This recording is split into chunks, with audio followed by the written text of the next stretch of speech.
Hi friends, welcome to video. ఇవాళ topic ఏంటి అనేసి అనుకుంటున్నారా? ఇవాళ టాపిక్ వచ్చేసరికి జీపీఎస్. మీరు అనేది నిజమే, జీపీఎస్. బోటుకు అనేది జీపీఎస్ ఎంత అవసరం అనేది అంటే, మనిషికి 2 కళ్ళు ఎంత ఇంపార్టెంట్, జీపీఎస్ బోటుకు అంత ఇంపార్టెంట్. ఎందుకంటే బోట్ అనేది 100% అయితే 50% ఇంజిన్తో నడిస్తే 50% అనేది జీపీఎస్తోనే మనం యాడ్ అనేది చేయాలి. ఎందుకంటే జీపీఎస్ అనేది బోటుకు అనేది చాలా అవసరం. ప్రతి ఫిషింగ్ బోటుకు అనేది జీపీఎస్ అనేది చాలా అవసరం. జీపీఎస్ లేకుండా అయితే మేము యాడ్ అయితే చేయలేము. ఇదైతే మనకి వైర్లెస్. ఇది దేనికో ఉపయోగిస్తారో మీకు బాగా తెలుస్తూ ఉంటుంది. మనకి ఏదైనా ప్రాబ్లం వచ్చేసరికి ఏరే బోట్ని పిల్లలంటే వైర్లెస్ ద్వారాగే పిల్లలు. ఇది చూస్తున్నారు కదా, ఇదైతే ఏవిఎస్ అనేసి మేము అంటాం. ఈ ఏవిఎస్ అనేది ఎందుకు ఉపయోగిస్తామంటే, మనం ఎంత లాంగ్ వెళ్తున్నాం, మనం ఏంటి అనేది ప్రతిదీ ఏవిఎస్లో అనేది చూపిస్తూ ఉంటుంది.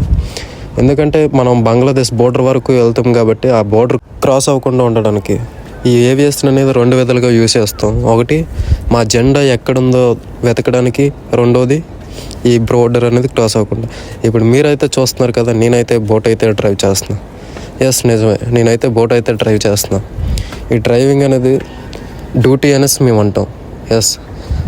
షిప్కు ఎలా 3 క్యాప్టెన్స్ ఉంటారో బోటుకు కూడా అలా. ఇప్పుడు నేనైతే వాకీటాక్లో మాట్లాడుతున్నాను. ఎందుకంటే మా ఎదురుగా అనేది ఒక షిప్ అనేది వెళ్తుంది. ఆ షిప్ ఎంత లాంగ్లో వెళ్తుందో మా పక్క బోట్ అయితే, మా జాయింట్ బోట్ అయితే అడుగుతుంది. ఎందుకంటే ఒక్కొక్కరు ఏవిఎస్ అనేది తెచ్చుకున్నప్పుడు ఇలాంటి వాకీటాకులు అనేది కనుక్కుంటారు మమ్మల్ని. ఈ వాకీటాక్ అనేది నేనైతే షిప్ ఎంత లాంగ్లో ఉంది, ఎంత డిస్టెన్స్లో వెళ్తుందో నేను చెప్తున్నా వేరే బోటుకి. ఇప్పుడు నేనైతే ఆ షిప్ అనేది మా బోటుకి చాలా దగ్గరలో ఉంది. ఇప్పుడైతే నేను చూస్తున్నా ఆ షిప్ని ఎంత డిస్టెన్స్లో ఉందనేసి. లెఫ్ట్కి కట్ అవుతున్నా. ఓకే ఫ్రెండ్స్, ఇలాంటి మరికొన్ని వీడియోస్ కోసం మన ఛానల్ అయితే లైక్ చేయండి, సబ్స్క్రైబ్ చేసుకోండి. ఇలాంటి మరికొన్ని వీడియోస్ మీ ముందుకు తీసుకొస్తూనే ఉంటా. Thank you friends, support me friends.